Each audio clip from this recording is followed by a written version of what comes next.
much, Coach Brown, for that very kind introduction. And Coach Taft, thank you so very much. It's a great privilege and pleasure for me to be here with you all today.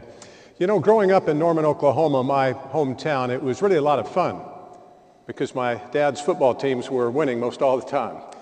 They had that great 31-game winning streak followed by a 47-game winning streak, which is still an NCAA all-time record.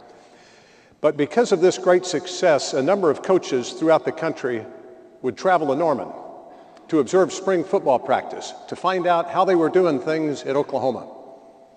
And on one occasion, Coach Woody Hayes, the renowned coach of the Ohio State University, came by our home, and he learned that my older brother, Pat, was co-valedictorian of his high school class. Well, Coach Hayes had a deep reverence and a respect for education. So the first thing he did when he returned to his home in Columbus, Ohio, was to go into his son Steve's room to demand, "Why can't you make straight A's in school like Coach Wilkinson's oldest son, Pat?" To which his son Steve replied, "Dad, I'll start making straight A's in school when you win 47 straight games in a row." It's a true story. My football coach at Duke was Bill Murray, who later became the executive director of this great association.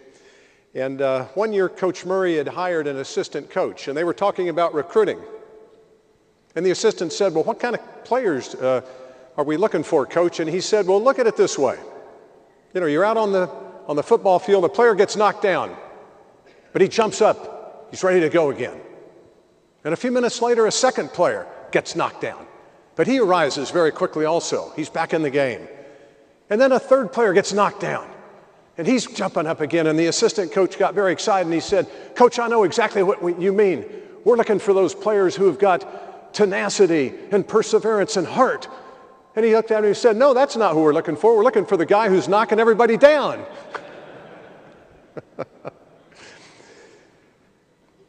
I'm sitting at Coach Mac Brown's table, and I know that he and I have both enjoyed Willie Nelson through the years. And one of my favorite songs that Willie Nelson sang was, "My heroes have always been cowboys." And I've noticed through the years that as I've heard that song and I've kind of hummed along, I've always kind of said to myself, my heroes have always been football coaches.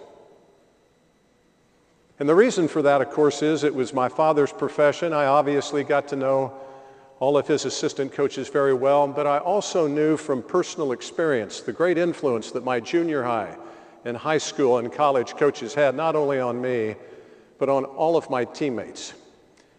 And I also agree with what the Reverend Dr. Billy Graham said when he said, "One coach will influence more young people in a year than the average person will do in a lifetime."